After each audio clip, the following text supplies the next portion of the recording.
تیسرا جو کریکٹر ہے یہ بچے کو سکھانے کے لیے، اس کی تربیت کرنے کے لیے، اس کی کردار سازی کے لیے اہم رول پلے کرتا ہے۔ بچہ اپنے استاد کو ہمیشہ کاپی کرتا ہے، اپنے معلم کو کاپی کر کے وہی چیزیں اپنے اندر لانے کی اکثر کوشش کرتا ہے کہ میں اپنے معلم یعنی اپنے استاد، اپنے استانی، اپنے ٹیچر کی طرح دکھتا نظر آؤں۔ یا بچی ہے تو وہ بھی اپنی ٹیچرس یعنی استانی کو کاپی کرتی ہے، اس کی ڈریسنگ، اس کا آنا جانا، ان کے لائف سٹائل کو کاپی کرتے ہیں، اور یہ اس کی تربیت ہو رہی ہوتی ہے، اور یہ معلم کا مین کردار ہوتا ہے۔ اس کے بعد جو چوتھا میم سے شروع ہونے والا ہمارا کریکٹر ہے وہ ہے ممبر۔ جب بچے لڑکپن یا لڑکپن سے آگے جوانی میں جو ہمارے انسان بن چکے ہوتے ہیں، لڑکپن سے آگے جوانی میں ایک لڑکا یا لڑکی وہ اپنے ممبر یعنی کہ اگر کہیں پہ کوئی محفل ہے، کہیں پہ کوئی میلاد ہے، کہیں پہ وہ لڑکے جمعہ پڑھنے کے لیے مساجد میں جاتے ہیں، وہاں پہ جو امام صاحب ہوتے ہیں، وہاں پہ جو ممبر رسول پہ بیٹھ کر جو خطبہ دے رہے ہوتے ہیں، وہ جو چیز سکھا رہے ہوتے ہیں وہی انہوں نے اس کو سیکھنا ہوتا ہے۔ اکثر اب ہم دیکھ لیں جس طرح سے ہمارے پاکستان کے اندر فرقہ واریت بہت زیادہ عروج پہ ہے، تو ہمارے تمام مکاتب فکر کے جو ہمارے لڑکے ہیں، لڑکیاں ہیں، انہوں نے اپنے فقہ کو ہی کاپی کرنا ہوتا ہے۔ اپنے فقہ کا عالم، مفتی، مجتہد اگر کوئی بات 100% ٹھیک نہیں بھی کرتا، پھر بھی اس کے جو فقہ والے ہوتے ہیں وہ اسی کو ہی کاپی کرتے ہیں۔ تو وہ اگر کسی دوسرے فقہ کا کوئی بھی عالم اس بات کو 100% ٹھیک کر رہا ہوتا ہے، لیکن پھر بھی دوسرے فقہ والے اس کو جو ہے ماننے کے لیے تیار نہیں ہوتے۔ تو یہ جو ممبر پہ بیٹھا ہوا انسان ہے، یہ بھی انسان کی تربیت کے اوپر بہت زیادہ اثر انداز ہوتا ہے، اور اس کے اوپر بھی بھاری ذمہ داری ہے کہ وہ اپنے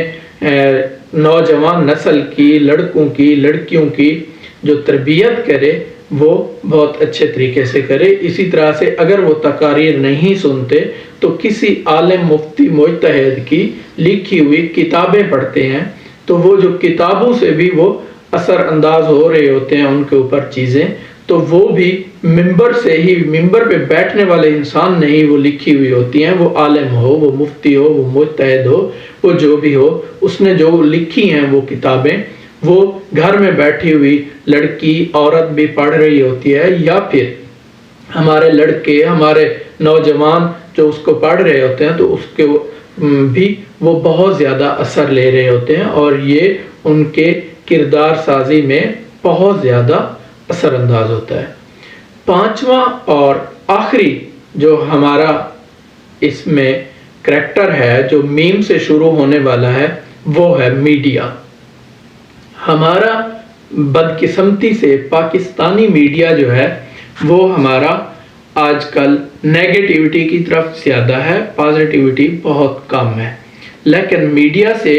نہ صرف بچے، لڑکے، لڑکیاں، نوجوان، بلکہ بڑھاپے میں بھی انسان وہاں سے بہت کچھ سیکھ رہے ہوتے ہیں۔ جس طرح سے کہا جاتا ہے جو دکھتا ہے وہ بکتا ہے، تو میڈیا میں جو چیز ہمیں نظر آتی ہے اس کا ہمارے دماغ پہ، ہمارے ذہن کے اوپر بہت زیادہ اثر ہوتا ہے۔ جس طرح سے آپ دیکھ لیں کہ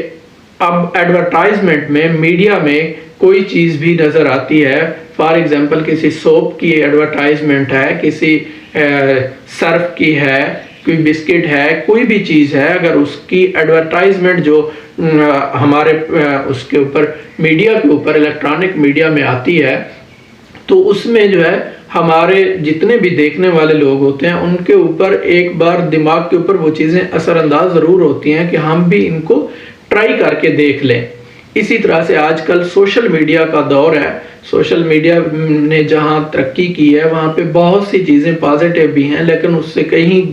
زیادہ جو ہے اس کو نیگیٹیوٹی میں استعمال کیا جا رہا ہے، جو کہ نوجوان نسل ہماری جو ہے اس سے بہت زیادہ جو ہے وہ غلط راستے اور منفی چیزوں کے اوپر بھی چلی گئی ہے۔ تو یہ میڈیا کا جو رول ہے یہ بہت بڑا ہوتا ہے، میڈیا نے بھی سکھانا ہوتا ہے۔ بدقسمتی سے ہمارے ہاں میڈیا کے اوپر کوئی خاص جو ہے وہ ریسٹرکشن نہیں ہے کہ وہ ان کے اوپر کوئی پابندیاں ہونی چاہیے کہ یہ مواد آپ اس طرح سے شیئر کر سکتے ہیں، یہ اس طرح سے نہیں کر سکتے۔ آج اگر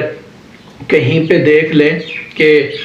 مغرب میں کسی قسم کی کوئی فیشن نیا آیا ہے، کوئی ٹرینڈ ہے، کوئی ایکٹریس ہے، اس کے حوالے سے تو ہمارا میڈیا چیخ رہا ہوتا ہے، ہمارا سوشل میڈیا پہ بھی وہ ٹاپ ٹرینڈ بان رہے ہوتے ہیں۔ لیکن اگر اسلامک پوائنٹ آف ویو سے دیکھا جائے تو وہاں پہ اگر کسی بچے نے، بڑے نے اسلام کے حوالے سے کوئی اچھا کارنامہ سر انجام دیا ہے تو اس کو ہائی لائٹ ہمارا میڈیا نہیں کرتا۔ تو یہ ہمارا میڈیا جو ہے یہ بھی انسان کی کردار سازی میں بہت زیادہ اہمیت کا حامل ہوتا ہے، جو کہ بدقسمتی سے ابھی جو ہے وہ اپنا جو رول ہے وہ پازیٹیو پلے نہیں کر رہا۔ لیکن ہم امید کرتے ہیں کہ انشاءاللہ اللہ تبارک و تعالیٰ کے فضل و کرم سے مستقبل میں ہمارا پاکستانی میڈیا اس کو کوئی اچھا لیڈر آ کر اس کو اچھے طریقے سے چلائے گا، اس کو ریگولیٹ کرے گا، اس کے اوپر ریسٹرکشن ہوں گی، اس کے اوپر حدود و قیود ہوں گی، تاکہ یہ ہمارے انسانوں کی تربیت اور کردار سازی میں اپنا اچھے طریقے سے کردار ادا کر سکے۔ بہت شکریہ۔ ایک بار پھر آپ سے ریکویسٹ ہے کہ چینل کو لائک، سبسکرائب اور شیئر کر دیں۔ اللہ پاک آپ سب کا حامی و ناصر ہو۔